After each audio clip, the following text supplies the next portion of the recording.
I was at an exhibition opening once, as I tend to do, where the work was conceptual. A room with a single chair in it, a light that turned on and off at intervals, and a recorded voice reading a list of names. The names were of people displaced from their homes during war-era forced removals. As I walked through the gallery, I heard a couple of people talk about the work, how it is not art and how they could have technically done the work themselves. I did not engage in conversation with these people. This is actually a phenomena I have come across time and time again. I always think about what they're really saying, because for this particular exhibition, it was not about the chair, it was about something deeper, a feeling of being excluded from a conversation that those people had not been invited into, a sense that the rules had changed without anyone telling them. Contemporary art makes people angry, genuinely, viscerally angry sometimes. And that anger is worth taking seriously, not because the angry people are always right, but because it is pointing at something real. My name is Marilyn Mwishakwe. I am a curator, researcher, and art advisor based in Zimbabwe. I have been in love with art for as long as I can remember, and I've spent years working with art, thinking about it, writing about it, advising buyers and collectors, and sitting with it in galleries and in homes. And the one thing I keep coming back to is this: art should not feel like it belongs to someone else. Welcome to A Twist of Thought, where we have conversations about art, what it means, who it is for, where it comes from, and why it matters to all of us. Most people, when they think of great art, think of technical skill, right? The ability to render a face so accurately that it seems about to speak, to carve marble until it looks like fabric, and to capture light in a way that takes your breath away. This expectation is not unreasonable. For most of human history, the display of exceptional technical skill was central to what art was.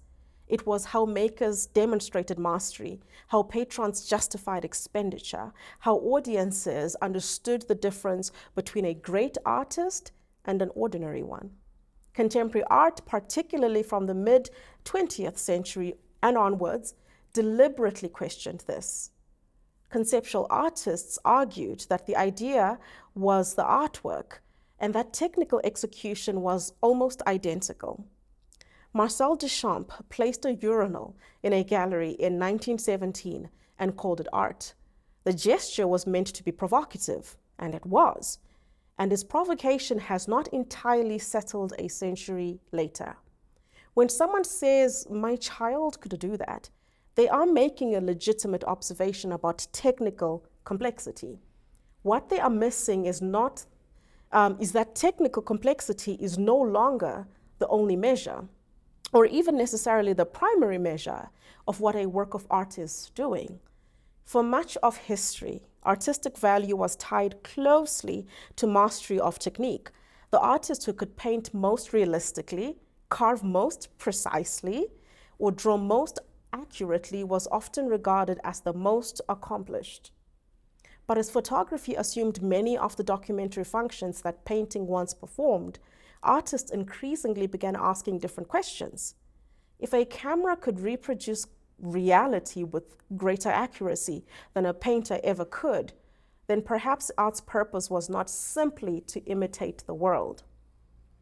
As a result, many artists shifted their attention from technical forms to other forms of value: originality of thought, the ability to communicate an idea, the capacity to challenge assumptions, emotional resonance, cultural relevance, social critique, and the creation of new ways of seeing.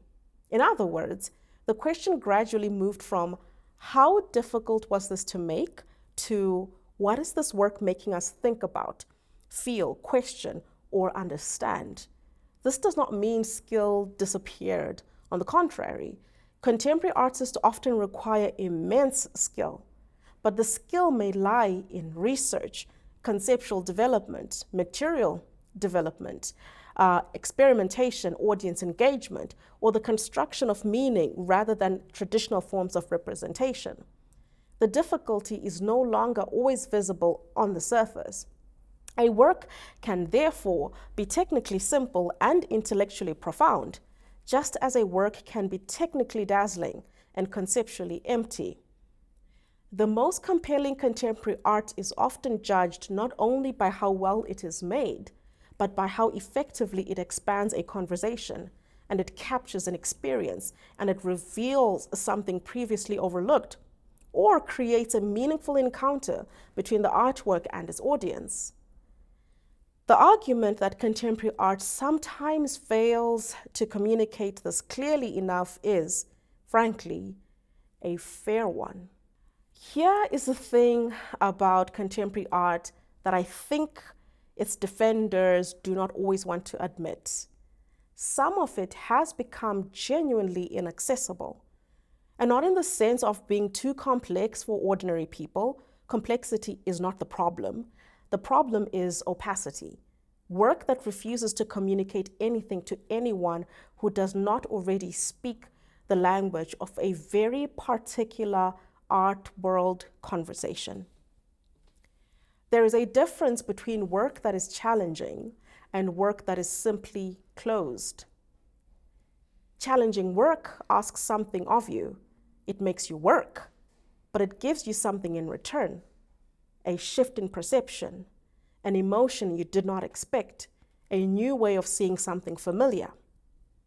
Closed work performs difficulty without delivering depth, and the contemporary art world has produced both in significant quantities. When a Zimbabwean audience, a Lagos audience, a Cape Town audience looks at work made in a New York or in a London context and feels nothing, that is not sometimes, although that is sometimes rather a failure of the audience's context, but it is sometimes a failure of the work's ambition. The work was never made for them. It was made for a small room of people who were already in conversation. The exclusion is real, and the frustration it generates is legitimate. Contemporary African art is in many ways a corrective to this. Artists like Anatsui from Ghana, whose monumental works are made from flattened bottle caps and copper wire, stitched together into tapestries that can fill the facade of a building, are working conceptually. The idea matters. The work is about consumption, about the post-colonial circulation of goods, about transformation and waste and beauty. But the visual experience is immediate, it is accessible, it is extraordinary. You do not need the theory to be stopped by it. Yinka Shonibare, born in England and raised in Nigeria, makes work that uses Victorian-era silhouettes and African wax print fabric to interrogate the entanglement of British and African histories. Again, the concept is present. It is essential. And again, the work is visually alive in a way that precedes the concept. This is the balance that the best contemporary art has always achieved, in my opinion. The idea is inside the experience, not floating above it, requiring a key to access. When African contemporary artists do this well, when the work carries its meaning inside its beauty, it demonstrates that conceptual art and accessibility are not opposites. They only become opposites when the art world stops caring whether anyone outside its own circle is watching. The people at that exhibition opening I attended were angry. I understand why. They had grown up in a particular understanding of what art was supposed to do, to display skill, to represent the world, to be obviously made, and they had walked into a room where none of those things were present. The work in that room was about the artist's history, about the names of people displaced from their homes, read out loud into a recorded silence in a city built on those displacements. The chair was empty because those people's chairs had been emptied. The people did not know that. Nobody had told them, and they hadn't read this curatorial statement. And that is where I think contemporary art and the institutions that house it sometimes fail their audiences. The work was not the problem, the silence around it was.